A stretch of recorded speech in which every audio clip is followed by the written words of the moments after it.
열왕기하 10장 1절에서 11절까지 제가 봉독해드립니다.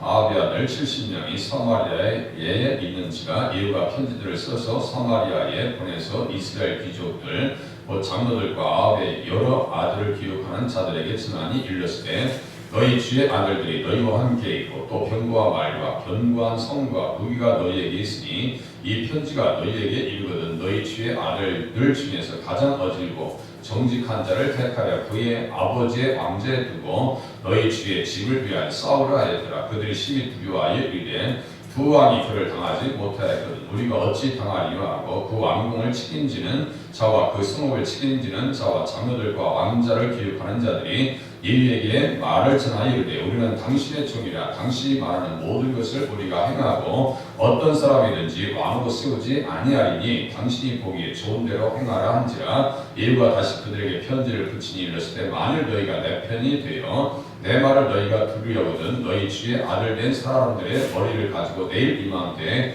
이스라엘에 이르러 내게 나오라 하였더니 왕자 70명이 그 성읍의 귀족들 곧 그들을 양육하는 자들과 함께 있는 중에 편지가 그들에게 이르매 그들이 왕자 70명을 붙잡아 죽이고 그들의 머리를 방죽에 담아 이스라엘 예후에게로 보내니라. 사자가 와서 예후에게 전하여 이르되 그 무리가 왕자들의 머리를 가지고 왔나이다. 이르되 두 무더기로 쌓아 내일 아침까지 문 어귀에 들어가고 이튿날 아침에 그가 나가서 서서 문 백성에게 이르되 너희는 의롭도다. 나는 내 주를 배반하여 죽였거니와 이 여러 사람을 죽인 자는 누구냐. 그런즉 이제 너희는 알라. 곧 여호와께서 아합의 집에 대하여 하신 말씀 하나도 땅에 떨어지지 아니하리라. 여호와께서 그 종 엘리야를 통하여 하신 말씀을 이제 이루셨도다 하니라. 예후가 아합의 집에 속한 이스라엘에 남아 있는 자를 다 죽이고 또 그의 귀족들과 신뢰받는 자들과 제사장들을 죽이되 그에게 속한 자를 하나도 생존 자를 남기지 아니하였더라.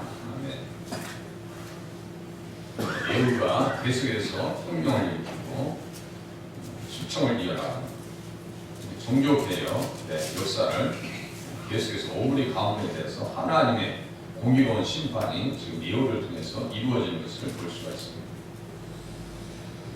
그래서 그 오므리 왕과 아합 왕과의 비호 세력들을 다 정리하는 그러한 것으로 심판을 마무리 짓습니다. 첫 번째는 이제 아합의 70명의 아들들을 죽여버립니다.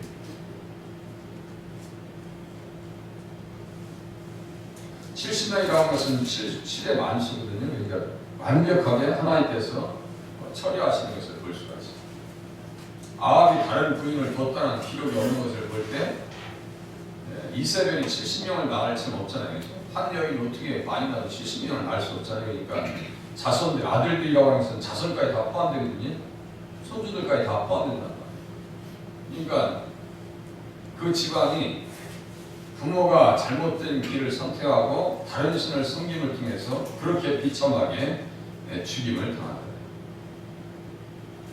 그래서 1절 이하 3절까지 보시면 아합의 아들 70명이 사마리아에 있는지라 예후가 편지들을 써서 사마리아에 보내서 이스라엘 귀족들 곧 장로들과 아합의 여러 아들을 교육하는 자들에게 전하니 일렀으되 너희 주의 아들들이 너희와 함께 있고 또 병과 말과 견고한 성과 무기가 너희에게 있으니 이 편지가 너희에게 이르거든 너희 주의 아들들 중에서 가장 어리고 정직한 자를 택하여 그 아버지의 왕제에 두고 너희 주의 집을 위하여 싸우라 하였더라.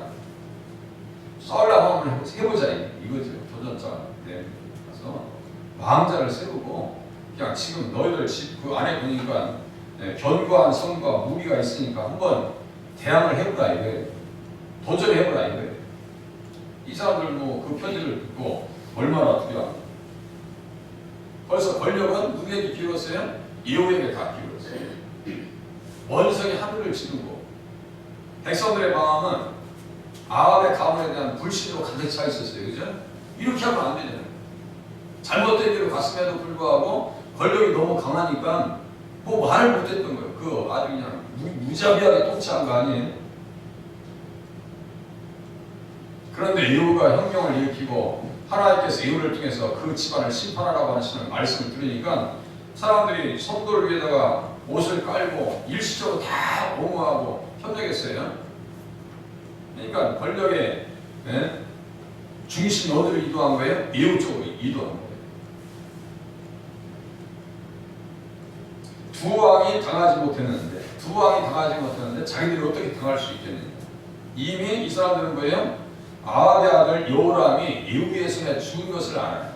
활 한 방에 염통을 뚫고 들어갑니다. 또 아하시아도 죽임을 당해요. 아하시아도 죽임을 당합니다. 그래서 모든 가정들이 디셉 사람 엘리야를 통하여 말씀하신 바가 그대로 이루어진 걸 봐요. 그러니까 하나님께서 시작된 것을 안다고. 왜 그렇게 하나님께서 그 집안을 심판하시냐고.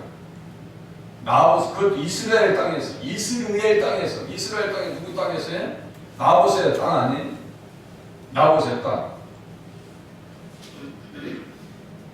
9장 26절에 보니까 내가 어제 나봇의 피와 그 아들들의 피를 분명히 보았노라.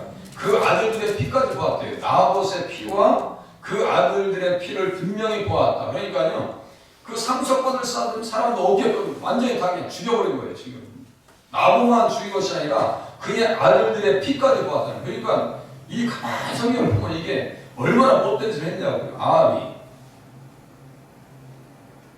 아합 왕이 나봇의 포도원이 탐나가지고 돈으로 유혹할 때 나봇은 하나님의 말씀 한 기절을 지키기 위해서 살아있는 권력 앞에 대적했습니다. 하나님의 이름으로 대적했어요. 그런데 아합은 어떻게 했어요? 모든 것을 다 말씀 한 기절도 지키지 않아요. 한 기절도 지키지 않습니다. 나봇이 아합에게 말했습니다. 내 조상의 유산을 왕에게 주기를 여호와께서 금하실지로다. 지금 현실적으로 타협하면 뭐예요? 아합에게 그 땅을 팔으면요, 돈도 더 준다니까. 훨씬 인간적으로 보면 더 남는 장사 아니에요? 그런데 육신의 생각과 현실적으로 타협하지 않는다니까요. 예수 믿는 사람들은요, 이게 아니다라면 하지 말아야 되는데 이상하게 현실하고 자꾸 타협할 때가 많이 있죠. 나봇을 보면서 우리가 배워야 돼요. 예수 잘 믿었던 나봇, 믿음의 사람이고 예수 그리스도의 사람이고 말씀으로 충만한 사람이에요. 그 구석에 있는 그 말씀, 어떤 말씀일까요? 신명기 19장 14절에 있는 말씀.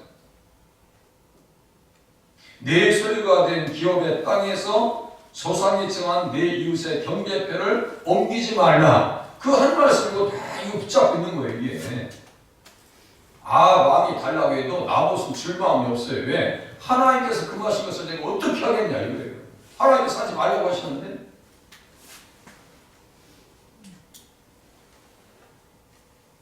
그리고 신명기 27장에 보면 다음과 같은 말씀이 써있어요. 그의 이웃의 경계표를 옮기는 자는 저주를 받을 것이라. 그 이웃의 경계표를 옮기는 자는 저주를 받을 것이라 써있어요. 이미 신명기 법전에다 써놨다니까요. 그럼 몇백 년이 지난 뒤에 이 말씀이 그대로 여러 있게 지금 증거되어지고 이루어지는 것을 볼 수 있어요. 그러니까 하나님 말씀은요, 한 말씀도 땅에 떨어지지 않아요. 한 말씀도 땅에 떨어지지 않아요. 몇 절에 써있어요? 지금 10절 보세요. 그런즉 이제 너희는 알라 곧 여호와께서 아합의 집에 대하여 하신 말씀은 하나도 땅에 떨어지지 아니하리라. 한 말씀도 땅에 떨어지지 않는다니까요. 하나도 떨어지지 않아요. 여호와께서 그의 종 엘리야를 통하여 하신 말씀을 이제 이루셨도다. 누구를 세워서요? 자기를 세워서. 하나도 땅에 떨어지지 않습니다. 그러면 보세요. 이웃의 경계표를 옮기는 자는 저주를 받을 것이다. 그리고 이 율법의 말씀을 실행하지 아니하는 자는 저주를 받을 것이라 할 것이고 모든 백성은 아멘할지니라 했어요. 신명기 27장. 그럼 우리 자신을 볼 때 우리가 제가 있죠. 계명과 믿음은 충돌하는 개념이 아니라고 했어요. 그러면 이 말씀대로 살지 못하는 우리는 저주받아야 되는가? 그건 아니에요. 피할 길이 있어요. 우리에게는 도피처가 있습니다. 도피처의 말씀이 있어요. 그 도피처가 되는 말씀이 어디 써 있느냐? 갈라디아서 3장에 써 있어요. 이스라엘 백성들은 잘못해서 부지 중에 생이라면 도피성으로 들어갔잖아요. 도피성으로 들어갔어요. 우리에게는 도피처가 되는 말씀이 있어요. 갈라디아서 3장 10절 제가 읽어드릴게요. 무릇 율법 행위에 속한 자들은 저주 아래 있나니 기록된 바 누구든지 율법책에 기록된 대로 모든 일을 항상 행하지 아니하는 자는 저주 아래 있는 자라 하였습니다. 하나님의 법대로 행하지 않는 사람들은 모두 저주하게 돼요. 이거 어떻게 되죠? 바로 밑에 하나님 앞에서 아무도 율법으로 말미암아 의롭게 되지 못할 것이 분명하니 이는 의인은 믿음으로 살리라 하였습니다. 의인은 믿음으로 살리라. 율법은 믿음에서 난 것이 아니니 율법을 행하는 자는 그 가운데서 살리라 하였느니라. 그리스도께서 우리를 위하여 저주를 받은 바 되사, 이것이 우리의 덧빛가 되는 말씀입니다. 다시요. 갈라디아서 3장 13절 그리스도께서 우리를 위하여 저주를 받은 바 되사 율법의 저주에서 우리를 속량하셨으니 기록된 바 나무에 달린 자마다 저주 아래 있는 자라 하였습니다.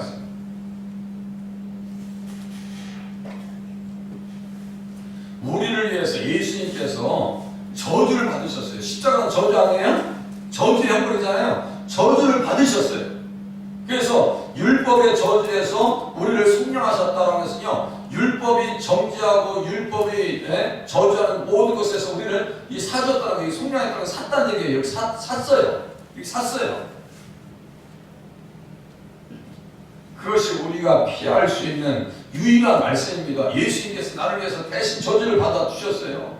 그러니까 너무너무 감사해서 그 말씀대로 사는 거예요. 그런데 지금 아합과 이세벨과 그 집안은 하나님께서 그들을 성령해 주신 그 값의 은혜를, 그 가치와 또 그러한 은혜가 나타나지 않아요. 전혀 나타나지 않습니다. 그러니까 뭐가 있어요? 율법에 그냥 저주 가운데 계속 그들이 있는 거예요. 만약에 율법의 저주에서 성령을 받아서 믿음 안에 들어왔더라면 이렇게 못된 짓을 할 일이 없어요. 나봇과 그 아들들을 어떻게 죽이냐고요. 선지자들을 어떻게 죽여요? 절과 꿀 여러 땅을 어떻게 그렇게 황폐시킬 수 있죠? 그러니까 이 사람들은 성령 받은 거, 하나님께서 구수하신 성령해 주셔서 살았어요. 그러면 그 하나님께서 사셨어요. 이러면 소유가 달라져요. 우리 그래서 입술로 그렇게 얘기합니다. 주여라고 하죠. 우리의 소속이 달라지는 거예요. 우리는 누구의 것이 주님이라고 고백하는 것은 우리는 누구의 것이 된 거예요? 주님의 것이 된 거예요. 성령하셨으니까. 이것도 잘 배우셔야 돼요. 자, 우리를 성령했어요. 값으로 샀어요. 자, 요셉을 노예 시장에서 보디발이 샀죠. 그럼 요셉은 누구 거예요? 보디발 거예요. 그죠? 그러니까 보디발의 집에서 충성을 다니니까 보디발의 집이 일어나잖아요. 우리가 하나님께서 세상에서 우리를 사주셨어요. 피로 사셨어요. 값으로 사셨다고요. 사셨으면 교회 와서 있으면 어떻게 돼요? 교회 신앙생활 잘해야 되죠? 가장 먼저는 내가 영적으로 서 있어야 돼요. 내가 서 있어야 한다니까. 그냥 신앙생활 하는 거지. 힘말이고 교회를 다니는 건지 안 되는 건지. 그렇게 하면 안 돼요. 만약 요셉이 보디발의 집에서 이렇게 보디발에 샀어요. 그걸 구속이라고 합니다. 속량해. 가서 이게 도대체 일을 하는지 안 하는지, 예? 일어났는지 안 일어났는지. 야, 요셉 어디 있냐? 그럼 보디발의 가정 총으로 삼겠어요? 보디발의 집안에 최소 1,500명 정도 노예가 있었다는 거예요. 그 중에서 젊은 요셉이 총무가 됐다는 것은 그만큼 부지런했다는 얘기거든요. 생활을 잘했다는 얘기예요. 우리가 예수님 앞에 성령을 받았어요. 그러면 뭘 잘해야 돼요? 신앙생활 잘해야 되는데 잘하냐고요. 잘하는 경우가 많으냐고요. 쉽지 않습니다. 쉽지 않아요. 자, 아합이 하나님께서 성령해 주셨어요. 이스라엘 백성들 다 성령했잖아요. 그러면 성령해 주셨으면 자기가 감사해서 신앙생활 잘해야 될 거 같아요. 나봇처럼 말씀 한 기절을 지키기 위해서 생명 걸어야 될 거 아니에요. 한 말씀도 지키지 않아요. 한 말씀도 지키지 않아요. 그러니까 그 말씀 속에서 보니까 속량한 것 대신에 자신을 스스로 팔았다 그래요. 얼마든지 예수님 말씀을 가지고 이 안에 들을 수 있어요. 자신을 팔았다 그래요. 엘리야가 지적합니다. 열왕기상 21장 10절에 보니까 아합이 엘리야에게 이르되 내 대적이야 네가 나를 찾았느냐. 그러니까 대답하되 내가 찾았느라. 엘리야가 얘기합니다. 내가 찾았습니다. 내가 네 자신을 팔아 여호와 보시기에 악을 행했다 이렇게. 네 자신을 팔았어요. 에서가 또 나오죠. 에서는 뭘 팔았어요? 장자의 명분을 팔았죠. 어떻게 믿음을 팔아먹냐 말이에요. 장자권 무슨 권이라고 했어요? 상속권이라고 했어요. 상속권. 믿음을 팔아먹은 사람들이 너무나 많다고요. 지금 가나안 교인 뭔지 아세요? 안 나가요. 거꾸로 얘기하면 안 나가. 가나안으로 안 나간다는 얘기예요. 어디 안 나간다는 얘기예요? 이제 교회 안 나간다는 얘기예요. 가나안 교회들이 너무 많아졌어요. 지금 코로나 시대에 그들한테 교회 가는 건 별로 재미없는데 아주 잘 되치고 집에서 그냥 텔레비나 보면서 그거나 보면서 예배 드리면 그것도 대행이요. 스스로 팔려서 신앙생활 하지 않는 사람들이 너무나 많다고요. 이스라엘 백성들이 또 똑같아요. 열왕기하 17장인데 열왕기하 17장은 이스라엘 멸망하는 장입니다. 거기에서 보면 어떤 말씀이 써있냐면 자기 자녀를 불 가운데로 지나가게 하며 복술과 사슬을 행하고 어제 말씀드렸죠. 이세벨이 은행과 술수, 복술과 사슬을 행하고 스스로 팔려 여호와 보시기에 악을 행하여 그를 경노하게 하였더라고 했어요. 스스로 팔렸어요. 예수님께서 어린 양의 피로 사셔서 이스라엘 백성들을 구수하셔서 어디로 갖다 심어놓으셨어요? 가나안 땅에 심어놓잖아요. 그러면 가나안 땅은 어떤 땅이었어요? 하나님의 말씀에 뜻대로 살지 않으면요, 그 땅은 그 백성들을 토해버립니다. 땅과 하늘과 사람들은 어떻게 되어 있어요? 하나님과 다 연결되어 있다고 했어요. 오늘 요새 뭐 링크되어 있다는 얘기 많이 얘기하죠. 링크, 우리 핸드폰을 펴면 링크는 다 링크돼서 열려요. 다 연결되어 있어요. 그렇게 하니까 스스로 팔리니까 어떻게 됐어요? 언약의 말씀을 깨버리니까, 판을 깨버리니까 자기 인생도 빨리 깨지고 자기에게 속한 사람들 뭐 매인자나 노인자를 다 깨져버리고 어떻게 돼요? 자기의 자녀들도 다 비참하게 죽임을 당하더라.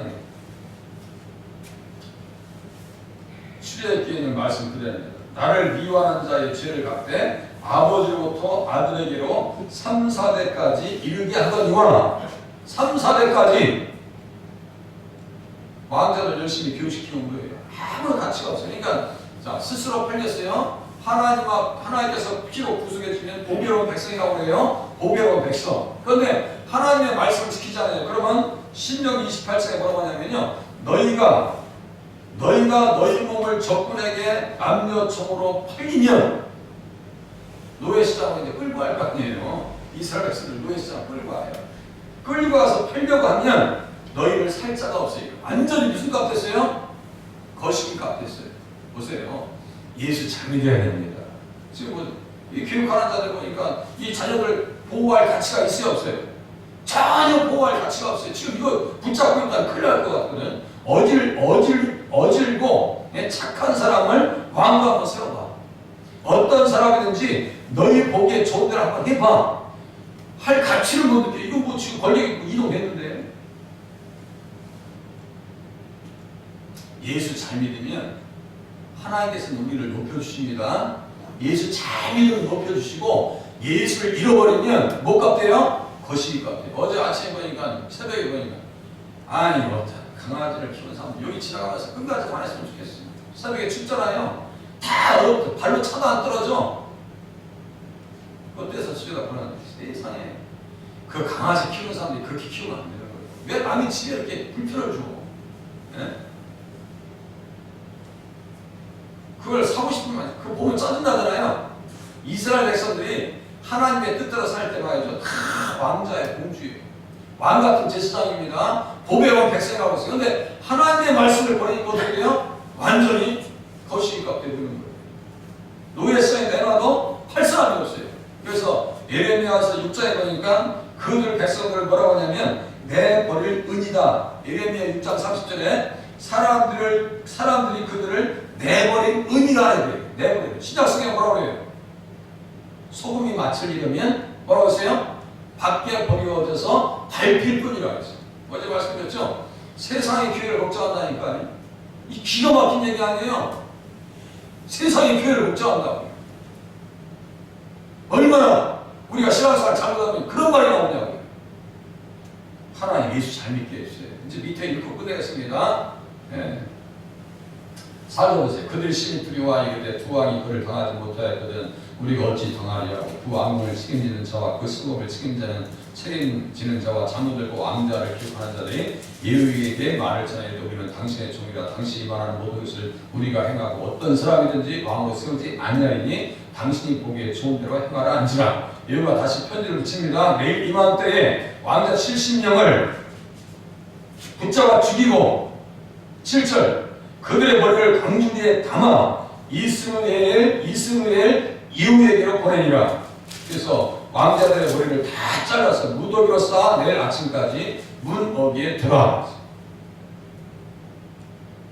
하나님을 대적하고 그 성지에서 땅 자손 복, 하나님의 복을 살침의 발로 찾더라 했죠. 하나님의 복을 그렇게 거부하는 백성들을 어떻게 하신다고요? 이런 꼴라요.